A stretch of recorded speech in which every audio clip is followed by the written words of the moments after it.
வணக்கம் ஸ்டூடெண்ட்ஸ். நாம் இப்போ பார்க்கக்கூடிய டாபிக் என்ன அப்படின்னா மெக்கானிக்கல் எனர்ஜி யூஸ்டு இன் நான் ட்ரெடிஷ்னல் மிஷினிங் ப்ராசஸ். ஜென்ரலாக நான் ட்ரெடிஷ்னல் மிஷினிங் ப்ராசஸ் அப்படிங்கிறது ஒர்க் பீஸுக்கும் டூலுக்கு இடையில் எந்த வித கான்டாக்டுமே இல்லாமல் மிஷினிங் ப்ராசஸ் நடக்கும். இதில் மெக்கானிக்கல் எனர்ஜி மூலமாகவும் இந்த ப்ராசஸ் நடக்கும்.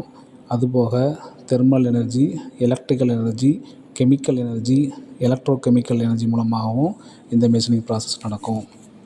இந்த ப்ராசஸில் டூலை நம்ம ஷார்ப்பன் பண்ண வேண்டிய அவசியம் இல்லை. அதுபோக காம்ப்ளிகேட்டட் ஷேப்ஸு, ரொம்ப தின்னான ஷேப்போட மிஷினிங் ப்ராசஸ் நாம் இந்த ப்ராசஸ் மூலமாக பண்ணலாம். இப்போ நாம் பார்க்க போகிறது மெக்கானிக்கல் எனர்ஜி யூஸ் பண்ணி எப்படி மிஷினிங் ப்ராசஸ் பண்ணுறாங்கன்னு. இதில் 3 மிஷினிங் ப்ராசஸ் இருக்குது. ஒன்று பேர் அப்ரேசிவ் ஜெட் மிஷினிங் ப்ராசஸ்.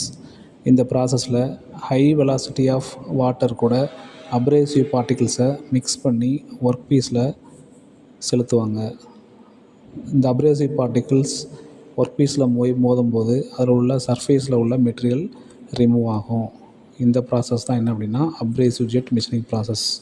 அடுத்த process water jet machining process. இதில் high velocity of jet of வாட்டரை மட்டும் என்ன பண்ணுவாங்க அப்படின்னா ஒர்க் பீஸ் மேலே செலுத்துவாங்க.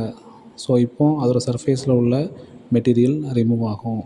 இந்த ப்ராசஸ் என்ன அப்படின்னா வாட்டர் ஜெட் மிஷினிங் ப்ராசஸ். அடுத்து நாம் பார்க்கக்கூடிய ப்ராசஸ் அல்ட்ராசோனிக் மிஷினிங் ப்ராசஸ்.